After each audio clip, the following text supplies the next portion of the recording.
Second place is signed, sealed and delivered after another lucky escape.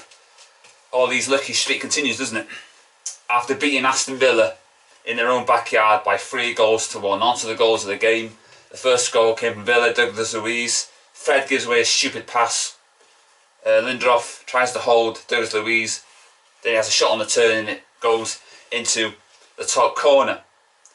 And as always, away from home, we go 1-0 down at the break, and then we score 3 goals without reply. The equaliser from the penalty spot. Was that a penalty kick? I don't think that is a penalty kick. Never a penalty kick. Little touch and Pogba goes down like a sack of spuds. I mean, come on. Is this where we are as a football club? We're dying for penalty kicks. Another game we win because of a VAR decision. It's scandalous this keeps happening. You know, and I was expecting Martinez to save the Bruno penalty which he scored. You know what I mean? He gets so lucky, Bruno Fernandes. He does fuck all in open play. When he gets the penalty, he slots it away. I mean, that is really irritating, that is. You know what I mean? You don't see Kevin De Bruyne do that. He does it via open play goals, and he's going to win the Premier League, and I hope he wins the European Cup as well, because he deserves it.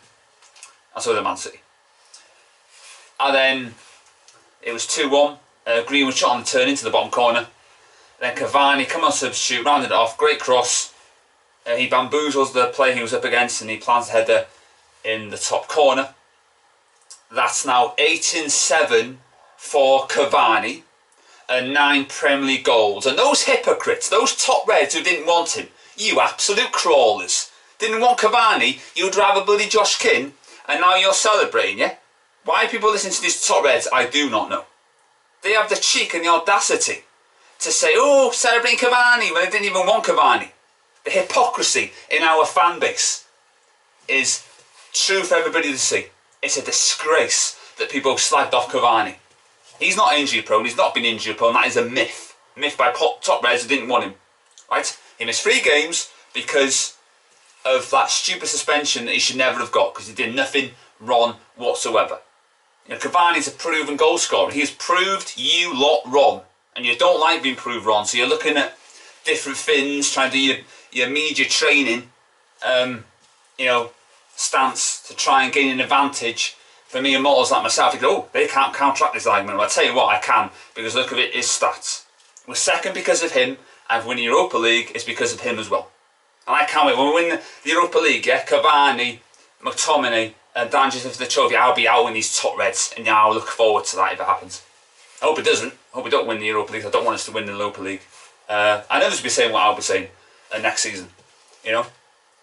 And I thought Villa were poor. They're a really poor team. They're toothless about Jack Grealish.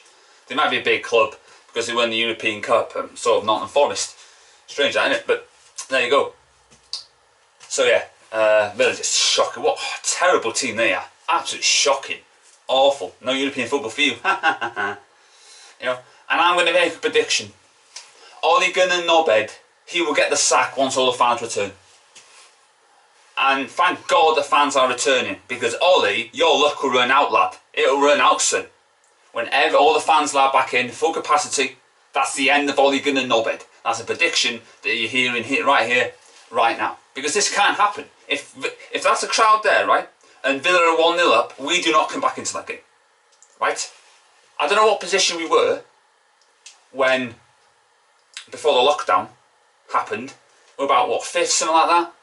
You know what I mean? We're only winning these games because they're behind closed doors. So the sooner the fans come back into the stadium, the better. So I can't wait when that happens, because it has to happen. Something has to give somewhere along the way. And Ollie's going to be in deep, deep trouble then.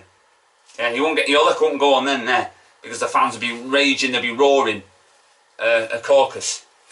You know what I mean? So the fans are very vital. I'm glad they're coming back, and that's going to be the end of Ole Gunnar Knobhead. And people will be saying the same thing as I've said today. So we go on to the Leicester game on Tuesday, and then we got the Vermin on Thursday. So let's see what changes Ole Gunnar Knobhead makes in those games ahead.